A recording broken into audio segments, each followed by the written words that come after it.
really love this sensitive and empathetic way that you handle mental illness. You remind viewers that everybody is worthy of love.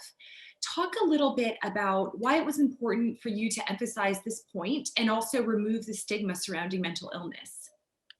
Yeah, so I think that exactly as you said, there is such a stigma attached to mental illness, and there's kind of a shifting towards accepting depression and bipolar and just people that are not neurotypical.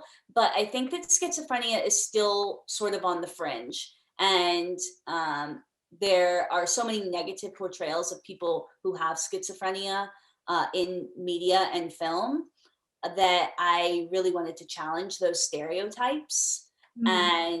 and leave people with the overall message that we should not just accept these things, or people rather, but we also should lead with love and compassion. Um, and that's really the overall message, I guess. Do you think that it is getting a little kinder out there when it comes to mental illness? I don't know. I mean, on one hand, I think yes, but then I also think that it's so ingrained in us to use words like crazy and psycho and apply this negative verbiage to people that have schizophrenia, or even I think people just don't understand it, right? And I think people think that um, that it's so far, that it's rare, or that it's like outside of something they can understand. And that was really important in making the film, is showing that she's just a teenage girl, and you might not otherwise know had we not told you in the film that she has schizophrenia.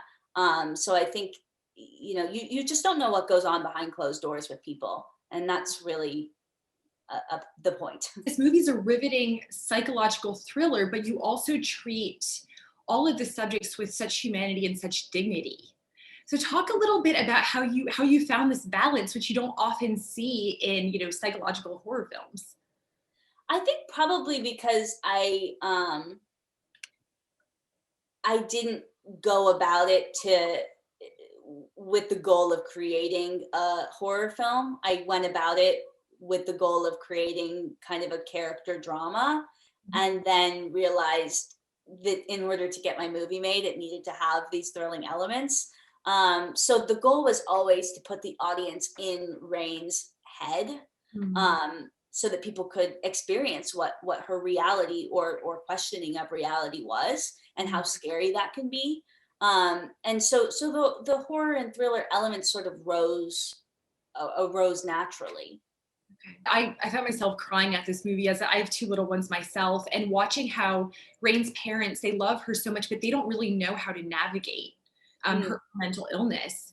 What encouragement would you offer to someone who loves somebody with mental illness, but they don't really know exactly how to handle it?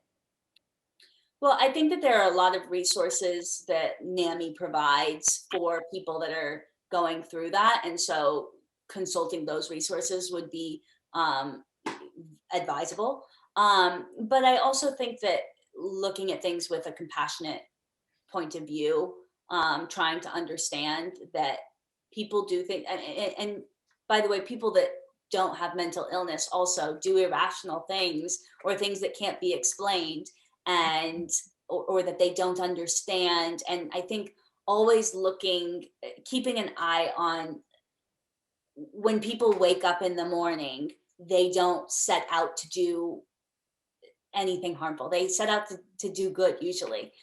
So kind of like seeing the positive.